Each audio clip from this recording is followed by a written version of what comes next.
creativity is life-giving. Creativity is life-affirming. Creativity is life-saving. And so when you put your creativity into a little box that says, if you fuck this up, you're doing it wrong. No, that is not correct. Creativity is not something that can be done wrong. Creativity is something that we, in our modern society, need to make space and time for. And there's a whole lot of brain drama that comes with that because we've been taught to be productive so much.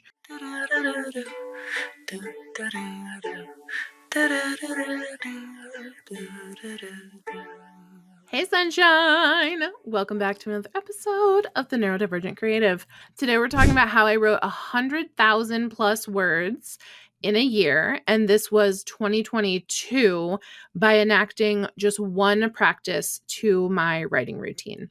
And it was not some of the usual moves. Like I was not waking up at 5 a.m. to write. There's actually a whole hashtag on Twitter called the 5 a.m. Writers Club, and I'm not in that club because I am asleep. I don't know 5 a.m. anymore, unless I am on a plane somewhere really exciting. I did not have a daily word count goal. Tried that before. Not my jam. Too easy to get like perfectionistic and be like, well, I missed today, so I guess I'll never write again. So if that sounds like you and your attempts in the past to create a consistent creative routine, whether that's writing or anything else creativity related, welcome aboard. Stick around for this episode because this is going to help with any creative routine, creative practice development. It doesn't just have to be writing, but it's especially good for writing, in my opinion, as a writer and a writing coach. I did not do NaNoWriMo, which is where you write a 50,000 word novel in November. I've done that once in my life when I was in college. I don't know how, because I was in college, which is a busy time. And I wrote a 50,000 word novel, which I have since deleted because I was not proud of it. Okay. You don't have to have the perfect writing software. You don't have to have the perfect, most beautiful pen that never runs out of ink or the coolest notebook that's finally ready for something amazing to happen. I just needed a routine that I knew would work for me. And if you've been following along this month, I've been talking about bare minimum levels of commitment that I can make to my creativity without flaking. That's the thing. When we are doing a bare minimum novel outline, it is the bare minimum level you can commit to without freaking out, abandoning it, totally flaking, or getting stuck in your own head about it. That's why we have the shower thought, right? Where like you can start an entire art project, writing project, whole book series based on like one thought that you have. We don't need to be so precious about our creative ideas. We don't need to guard them. We don't need to put them on pedestals. They're great. And now, once we've had them, it's our job as the creative to bring them into the world. And another thing that I have learned from Elizabeth Gilbert's Big Magic, which I'm rereading this month for my book club. If you're not in the Neurodivergent Creative Pod, you should come in. We have a book club and it's fun. So she talks about the idea that like an idea can leave you. An idea will come to you, and then if you don't act on it, that idea might leave. Someone else might have your idea. And she talks about not getting mad at that other person for having an idea and acting on it because you didn't act on it. So if you have the idea and you would like to act on it, I invite you to do what I did, which is stop trying so damn hard to make this idea your whole fucking life. Okay, we need to scale back. We need to find a bare minimum. And for me, that meant that I had to stop writing every single day. So I do write every day, but like I'll write a Facebook post. I'll write a blog. I'll write some ideas that I had. I don't work on my novel every single day. So this concept is what I call novel day. And in 2022, every Wednesday morning, I worked on my novel for 3 hours. Usually from 9 to noon. Eventually that became 10 to 1. Now it's sort of like Wednesday.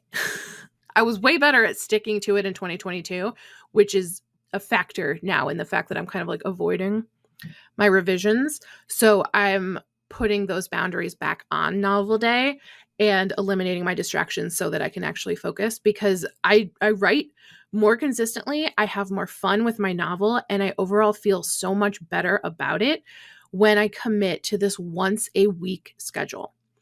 So for me, that's Wednesday morning. For you, maybe it's not one day a week. Maybe it's like every other day for 20 minutes. Maybe you do want to wake up at 5 in the morning because that's the time available to you and you're already up anyway. Whatever your thing is.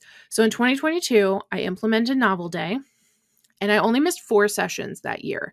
So I wrote 48 out of 52 weeks. And this works for my ADHD brain because the perfectionism of like the all or nothing of trying to do a daily word count is too much for me. However, caveat to that, this is something that my therapist taught me.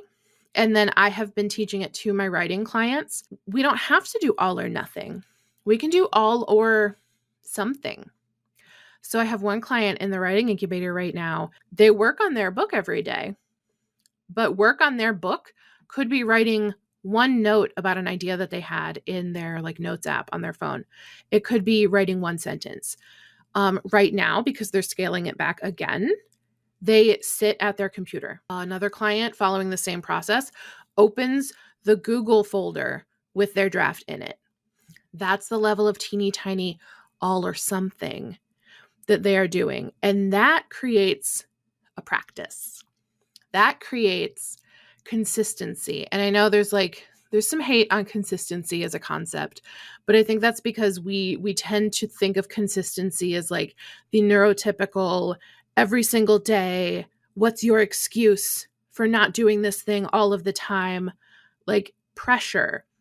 My consistency is not a pressured consistency. My consistency is the way that I show up for a friend, but that friend is my book. It's pleasant for me to have a consistent relationship and ongoing weekly date with my creativity, with my novel, with my memoir, with my clients. Like, I like my schedule. I like scheduling an appointment on the calendar. That's how I organize my ADHD brain. If it's not on my calendar, it doesn't exist. Thus, I schedule Novel Day. Novel Day is on my Google Calendar, which means it exists. And this also helps me embrace that bare minimum. I'm reclaiming the concept of bare minimum. We treat it like it's a bad thing. Like, oh, that person only does like the bare minimum. Hell yeah, that person does the bare minimum. Yes, because the bare minimum is the level they can commit to and regularly meet. Now, when it comes to things like choosing a life partner, perhaps the bare minimum is not what you're shooting for. But when it comes to giving yourself compassionate time and space for your creative pursuits in the capitalist hellscape in which we live that says, no, produce. You need to be productive. You need to be perfect. You need to be on top of things. You need to be profitable. Like, if your hobbies aren't making you money, you probably shouldn't do them. Why don't you put that stuff on Etsy? Because I don't want to, bitch. No.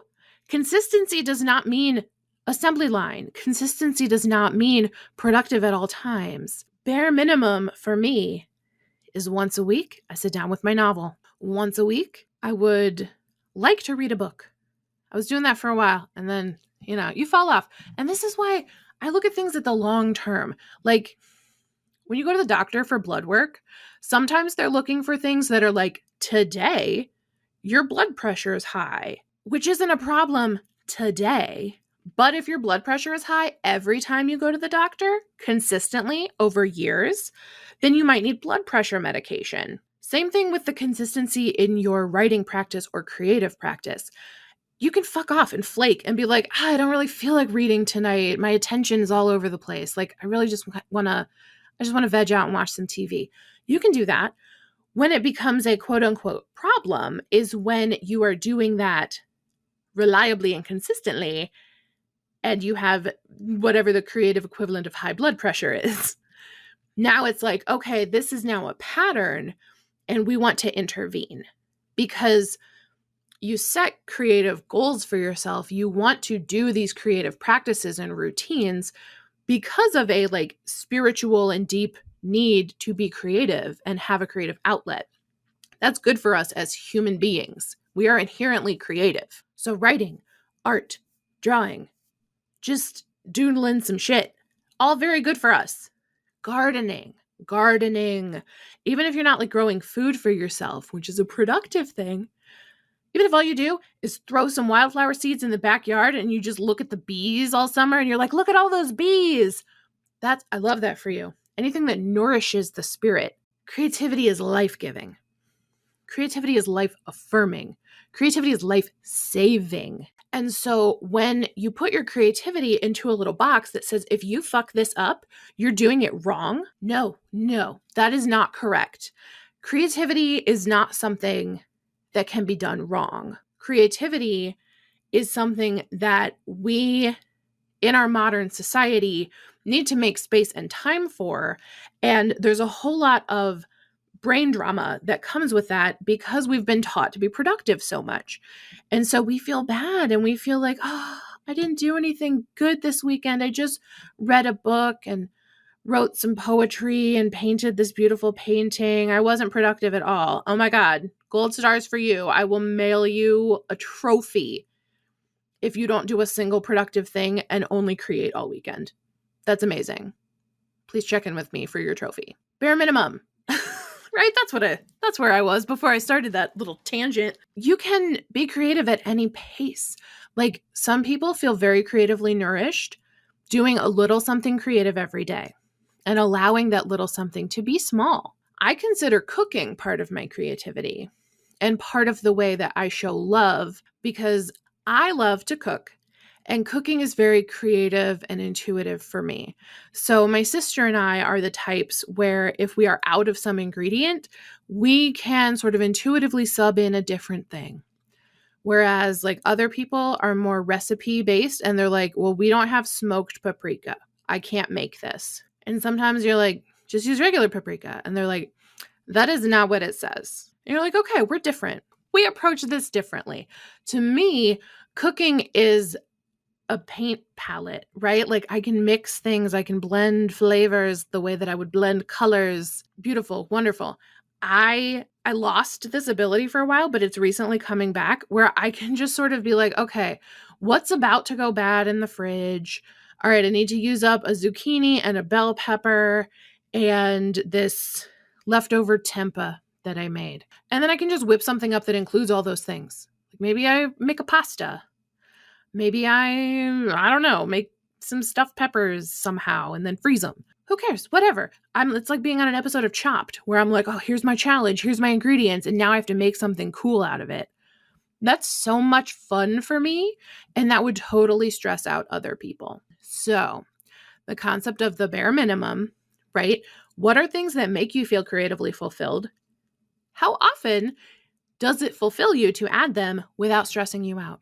Because we want the nice happy medium where it's between like, yes, I do these creative things because they fill me up with like good feelings and they make me feel good and connected to myself and other people. But we don't want it to be like, well, I have to be creative and it's on the schedule that I have to be creative at 3 p.m. on Sunday and I'm going to miss it. No, we've now overshot it. We want to reel that one back in a little bit. So finding the pace that supports your bare minimum creative practice or your bare minimum writing practice, which is what Novel Day was for me. And again, I wrote 100,000 words in a year.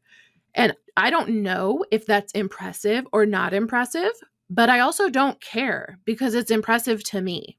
It doesn't need to be impressive compared to Stephen King. It's impressive for me because before I was writing 0 words of a novel, and then I wrote 100,000 words of a novel. If I need to pick one, I'm picking that one where I write on a Wednesday morning. So fun fact for you, you can write a book at any pace as long as you actually stick to that plan, that weekly or even monthly, or maybe it's daily or every other day, as long as you stick to the pace that is fulfilling for you. And it's not only possible, but can actually be fun to find the routine that supports your unique needs. It's like a puzzle. Like, ooh, okay, what can I play with in my schedule where this becomes like the perfect fit for me and my creative outlet? So a couple examples from clients that I have worked with. One writer, Carrie, she is an occupational therapist and a life coach and keeps having prolific levels of like new ideas. So she's always like making stuff and doing stuff and being incredibly affirming and adorable on the internet. Okay. She's doing a lot of stuff. She wrote 5,000 words in 2 weeks, like 20 minutes at a time, every other day at bedtime. So the change that she made to her routine was that instead of both parents doing bedtime every night, they traded off. So one night mom would do bedtime, and the other night, like the next day, dad would do bedtime. And when dad was doing bedtime, mom was writing a novel, 20 minutes at a time. And it was fun, and it was basically effortless because that's the bare minimum that she was like, okay, well, if I want to get this done, where am I going to find the time? And she found 20 minutes every other day. And then, sleep regression happened and the toddler wanted mom every night. So that had to get zhuzhed into another place in the routine. But for a few months there, that was really reliably working for her. Also, when we are neurodivergent, we learn to roll with the punches. And we're like, okay, well, that changed. Used to work. Now it doesn't work. The dopamine is gone. I'm going to do something else. That's fine. That's normal. You don't have to marry one routine and be with it for the rest of your whole life. Honestly, I've divorced 2 whole men. Like, I've left creative routines in the past. So there's that. And another example of a client is my client Mia, who like immediately she was having so much fun writing, but she wanted more time, and she wanted more time to write uninterrupted. And so she did start getting up earlier. Like, I don't want to shit on people who get up early being like, I'm not going to be in the 5 a.m. writers club, because that doesn't work for me as a chronically ill person who has trouble sleeping. Like, I'm not up at 5 a.m., but if you want to be, that's amazing for you, as long as you're taking care of yourself and getting enough rest. So Mia starts getting up early before her husband gets up, before her teenager gets up to get ready for school. And she wanted to get up early in the morning and start writing before everybody else needed her. And she, like, it was night and day. She hadn't written creatively in, I want to say decades, like since college, because a professor told her that her writing wasn't good. I want to fight that guy in the street. Like, I will fight him in a Denny's parking lot, because how rude, how terrible to say that to somebody instead of like lifting her up and helping her write in whatever way this guy thought she was not writing well. But like, I've read her work and she's an incredible storyteller. So that guy sucks. And here's a little testimonial from Mia, because the way that she phrased this when she was just sort of writing about her experience being in the incubator, and it was amazing. So I copied and pasted it, and I'm going to tell everybody. She says, I am not the same person I was this time last year. I've opened up a part of me that was dead for so long, and I feel excited again with a new, healthy, creative outlet. It has been 6 months of writing, and my seed has sprouted. I feel something screaming to be born into words on a page. And that's something screaming to be born into words on a page. That is the creative practice. Like, that is what I mean when I say we are inherently creative. That is the power of the shower thought that haunts us. Like, the story can stay with us for a very long time, and eventually you have to start writing it, or else I don't know what happens. I don't know if we explode or if it goes away entirely or what, but like, I identify so much with that statement. Like, I feel something screaming to be born into words on a page. Even in that paragraph, I'm like, you can tell this is a phenomenal writer. What is that guy talking about?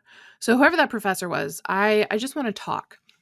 So Mia, if you're listening to this, please send me a DM and tell me where he lives. Okay. No, I've had my coffee, so I feel perky. That's about it. I really just wanted to hit that sort of like bare minimum creative routine that helped me write 100,000 words in a year, helped me write the first draft of my novel. And this idea is perfect for novel parkour, which I'm going to tell you about in just a minute in our little fancy outro. So I love you. Stay hydrated. And do something kind for yourself today. Oh, and before you go, we've got something that's going to take your storytelling game to the next level. My novel parkour challenge. It is free, and you do not want to miss out. Picture this: 5 days of high-octane writing adventure where you'll sprint through the twists and turns of crafting your novel outline. We're talking about diving in headfirst into the world of storytelling where your creativity knows no bounds. And we're not getting hung up on perfectionism either. Novel parkour is ideal for ADHD and ADHD writers out there because we keep it fast-paced, surface level outline so that you do not need to get bogged down in the nitty-gritty details before you are ready to actually start writing. This is all about unleashing your creativity without overwhelm, making it the perfect playground for boundless imagination. So head on over to the website askfishfisher.com, sign up for Novel Parkour, the 5-day challenge, and I will see you at the starting line. As always, I want to give a shout out to my amazing production team, the Pancake Copycats. They specialize in marketing support and podcast support for neurodivergent entrepreneurs, as well as songwriter Ashton Powers, who wrote and performed my opening jingle. See you next time.